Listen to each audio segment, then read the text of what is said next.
Hello hello viewers, আশা করি সবাই ভালো আছেন। Ashiq computer and hardware lab থেকে আপনাদের সবাইকে জানাচ্ছি স্বাগতম। তো বন্ধুরা, আমি আশিক আপনাদের মাঝে আজকে ল্যাপটপের কিবোর্ড কিভাবে ঠিক করা যায় আমি আপনাদের কিছু ট্রিক্স এবং কিছু ওয়ে আপনাদের দেখাবো যে যে ট্রিক্সগুলো দেখলে আপনারা যে কোনো ল্যাপটপের কিবোর্ড ঠিক করতে পারবেন। এবং আমাকে অনেকেই কমেন্টস করেছেন যে ল্যাপটপ প্রবলেম নিয়ে, ল্যাপটপের কিবোর্ডে আপনাদের কাজ করে না বা বিভিন্ন কিতে প্রবলেম হচ্ছে। তো আমি আপনাদের এই সমস্যাটি সমাধান দেওয়ার জন্যই আমি আজকে আপনাদের মাঝে একটি ভিডিও আপনাদের উপহার দিব। তো বন্ধুরা, যারা আমার এই চ্যানেলে নতুন আছেন, আপনারা অবশ্যই সাবস্ক্রাইব করে বেল বাটনটি অন করে দিবেন, যাতে আমাদের নতুন নতুন এমন আকর্ষণীয় ভিডিও আপনারা প্রতিনিয়ত পেতে পারেন। তো ভিউয়ার্স, আমাদের ভিডিওটি কেমন লাগে অবশ্যই আপনারা কমেন্ট করে জানাবেন এবং আপনাদের মতামত অবশ্যই আমাদেরকে দিবেন। আমরা আপনাদের মতামতের উপর ভিত্তি করে আমি আপনাদেরকে বিভিন্ন সলিউশন দিব। আর আমার এই ভিডিওটি যদি আপনাদের ভালো লেগে থাকে, আপনারা অবশ্যই এখনই একটি লাইক দিয়ে দিবেন ভিডিওর নিচে। তো ভিউয়ার্স, আমি কাজে চলে যাচ্ছি। তো আজকে ভিউয়ার্স, কিবোর্ডে যখন আপনারা রিপেয়ারিং করবেন, তো আপনারা অবশ্যই টুইজার, এরকম একটা টুইজার লাগবে অথবা সুই লাগবে। আর এটি হচ্ছে আমাদের একটি কিবোর্ড ভিউয়ার্স। তো আমরা এই কিবোর্ডটি শর্ট আছে, এটি খুবই পুরাতন একটি কিবোর্ড। আর আমরা এখানে আরও কয়েকটি কিবোর্ড রিপেয়ারিং করছি। তো আমি এখন আরেকটি কিবোর্ড আমাদের মাঝে আসছে, তো ভাবলাম আমি আপনাদেরকে দেখাই যে কিবোর্ডটি কীভাবে ঠিক করা যায়। তো বন্ধুরা, এখন কাজে চলে যাচ্ছি। তো আপনারা অবশ্যই আমার এই ভিডিওটি ভালো করে মনোযোগ দিয়ে দেখবেন, তাহলে আপনারা যে কোনো ল্যাপটপের কিবোর্ড আপনারা অতি সহজেই ঠিক করতে পারবেন। তো ভিউয়ার্স, আমাদের কিবোর্ডের মধ্যে এদিকে একটি কালো রেবন থাকে। আপনারা অবশ্যই এই রেবনটি যাতে না ছিঁড়ে বা কোনো প্রবলেম না হয় আপনারা খেয়াল করবেন, কারণ আমাদের এই রেবনটি যদি আমাদের প্রবলেম হয় বা একটু ছিঁড়ে যায়, তাহলে কিন্তু আমাদের কিবোর্ড কাজ করবে না। তো ওই ক্ষেত্রে আপনারা অবশ্যই রেবনটিকে আস্তে আস্তে, এখানে একটি ট্যাপ লাগানো আছে কালো কালো রঙের। তো আমি এটি খোলার আগেই আমি আমাদের রেবনটিকে আমরা উপরের দিকে নিয়ে যাব, যাতে আমাদের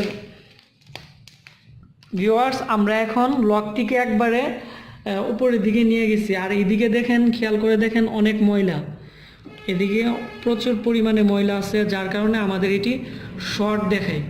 তো ভিউয়ার্স, আমি এখন, আপনারা একটি জিনিস খেয়াল করবেন, ল্যাপটপের কিবোর্ডের উপরে কিছু কিছু ল্যাপটপের কিবোর্ডে আপনার একটি অ্যালুমিনিয়ামের এরকম সাদা একটি প্রলেপ থাকে। আবার কিছু কিছু ল্যাপটপ কিবোর্ডের মধ্যে প্লাস্টিকের এরকম একটি প্রলেপ থাকে। তবে যে ধরনেরই প্রলেপ থাকে কিবোর্ডের উপরে, আপনারা ওই প্রলেপটা উঠাই দিবেন, কারণ আমাদের এইদিকে যখন আমরা কিপ্যাডে যখন আমরা প্রেস করি বাটন, তাহলে আমাদের যে প্রলেপটা থাকে ওইটার সাথে অনেক দিন চলার পর ওইটার সাথে কার্বন লেগে যায়, যার কারণে আমাদের ল্যাপটপের কিবোর্ড কাজ করে না। তো আমি এখন আমাদের যে প্রলেপটি আছে, হিটসিনটি আমরা উঠাবো। তো অবশ্যই টুইজার দিয়ে কোনো এক কোণার থেকে আপনারা খুলবেন, কর্নার থেকে খুলবেন। তো আমি এখন খুলতেছি, আপনারা অবশ্যই মনোযোগ দিয়ে দেখবেন। ভিউয়ার্স, এটি খোলার সময় তাড়াহুড়া করা যাবে না। আর আপনারা যদি তাড়াহুড়া করেন, তাহলে কিন্তু হাত কেটে যেতে পারে। এটা খুবই ধারালো একটি জিনিস, এটা খুবই ধারালো একটি জিনিস। তো আমরা খুবই আস্তে আস্তে খুলব এবং এমনভাবে খুলতে হবে যাতে আমাদের ল্যাপটপটির এই কিবোর্ডটির মধ্যে কোনো প্রকারের প্রেশার না পড়ে। আর যদি কোনো প্রকারের প্রেশার পড়ে, তাহলে আমাদের ল্যাপটপের কিগুলো নষ্ট হয়ে যাবে এবং এগুলোর লক নষ্ট হয়ে যাবে। তো আমরা খুবই আস্তে আস্তে খুলতেছি, আপনারা খেয়াল করুন ভিউয়ার্স। এদিকে দেখেন আপনারা অনেক ময়লা আছে, আপনারা দেখেন, যার কারণে আমাদের এই কিবোর্ডটি অনেকগুলো কি কাজ করে না। তো আমি সম্পূর্ণ পেপারটি খুলতেছি।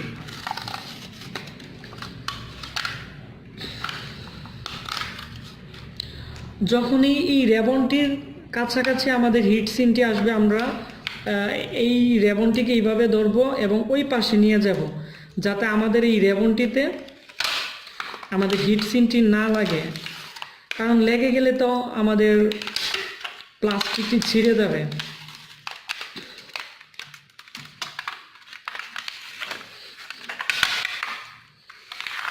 তো বন্ধুরা,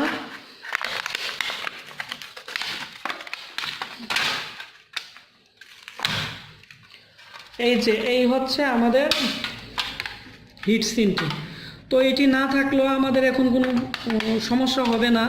তো আমি এখন এটা ফেলে দিব। আর আপনারা ভালো করে খেয়াল করেন যে আমাদের কতগুলো কার্বন পড়ছিল আমাদের এই কিবোর্ডটাতে, যার কারণে আমাদের এই কিবোর্ডটি প্রায় 10-15টা কি কাজ করে না এবং কম্পিউটার হ্যাং করে। এই কিগুলো শর্টের কারণে আমাদের ল্যাপটপটি হ্যাং করে। তো আমরা রিপেয়ারিং আজকে যে কার্বন পরে আছে আমরা ওইটা রিপেয়ারিং করব। তো আপনারা অবশ্যই ভালো করে দেখবেন। তো আমি এটি ফেলে দিচ্ছি, এখন আমাদের এটা প্রয়োজন নেই। তো ভিউয়ার্স দেখেন আমাদের এদিকে কার্বন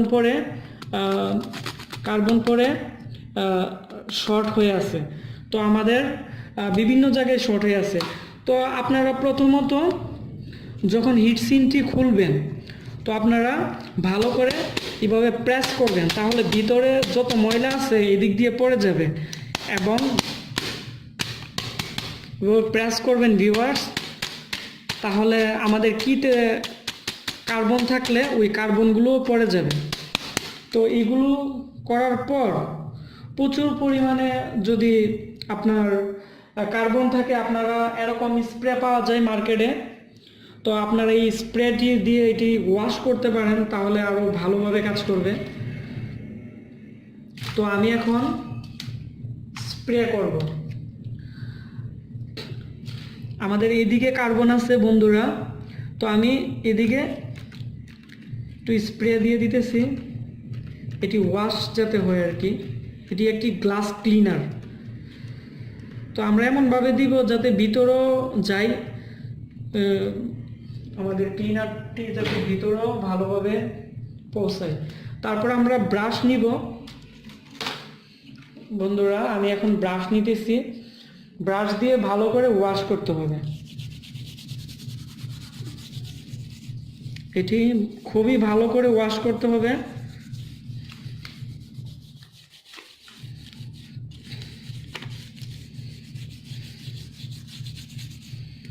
তো বন্ধুরা, আমাদের এখন ওয়াশ কমপ্লিট হয়েছে।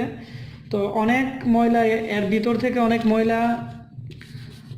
ময়লা বের হচ্ছে। তো